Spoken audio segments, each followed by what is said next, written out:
Hello guys, welcome to my Sahara channel. आज की video में हम आपको एक दिल दहला देने वाली और रोंगटे खड़े कर देने वाली सच्ची घटना पर आधारित एक कहानी सुनाने जा रहे हैं। वीडियो पर एंड तक बने रहें और हमारे चैनल को सब्सक्राइब ज़रूर करिएगा ताकि इसी तरह की सच्ची और दिल दहलाने वाली कहानियाँ मैं आपके लिए ला सकूँ। तो चलिए वीडियो को और लंबा न करते हुए हम अपनी कहानी पर आते हैं। ये बात 1986 की कानपुर की है।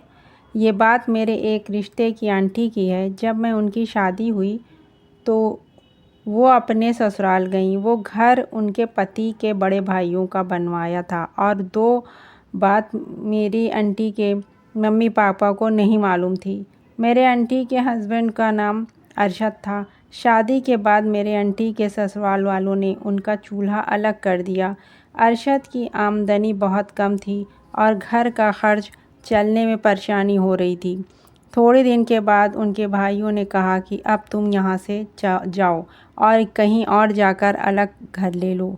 मेरी आंटी ने कहा कि हम कहाँ जाएं, हम तो कहीं और जाकर किराया भी नहीं दे सकते और अरशद की कमाई भी बहुत कम है, हमें यहीं रहने दीजिए, या तो फिर आप लोगों को हमारी शादी से पहले ही बता देना चाहिए था कि इसमें अरशद का हिस्सा नहीं है।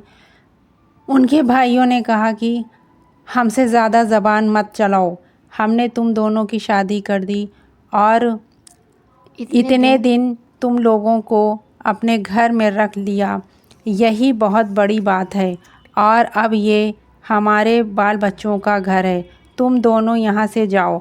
इसी बात को लेकर घर में रोज़ लड़ाई झगड़े होते रहते। दिन गुजरते गए और इसी बीच मेरी आंटी को एक बेटा हुआ। एक रात की बात है, अरशद अपने एक दोस्त की शादी में चले गए थे और रात के 2 बज गए थे और वो अभी तक घर नहीं लौटे थे। मेरी आंटी अपने बेटे को सुलाकर कमरे में अंदर की कुंडी लगाकर अपने बिस्तर पर बैठी अरशद की इंतज़ार कर रही थी कि वो सोच रही थी कि अगर मैं लेट कर सो गई तो जब अरशद आएंगे तो उठकर दरवाज़े की कुंडी कौन खोलेगा। हम कमरे में कोई भी नहीं था, एकदम सन्नाटा छाया हुआ था। सिर्फ घड़ी की टिक टिक की आवाज़ और पंखे की सरसराहट की आवाज़ सुनाई दे रही थी। घर के बाकी सदस्य गहरी नींद में सो रहे थे। कमरे में मेरी आंटी और उनका बेटा था। उनके पलंग के पास एक खाली कुर्सी रखी थी। फिर उस कुर्सी पर एक आदमी अचानक बैठा हुआ दिखाई दिया जिसकी शक्ल बेहद डरावनी थी। उसके लंबे काले बिखरे बाल थे और वो गुस्से से मेरी आंटी की तरफ देख रहा था। मेरी आंटी ने जब एक बारगी उसको देखा तो वो बहुत डर गईं। उनके मुंह से चीख नहीं निकल पा रही थी। फिर उस डरावने आदमी ने मेरी आंटी से कहा कि तुम इस घर से चली जाओ। ये कहकर वो आदमी गायब हो गया।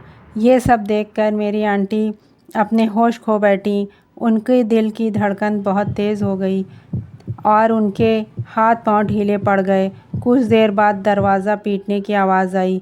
अरशद दरवाजे पर खड़े थे। दरवाजे को पीटने की आवाज़ से बच्चा रोने लग गया, लेकिन मेरी आंटी उठकर दरवाज़ा खोलने लायक नहीं थी।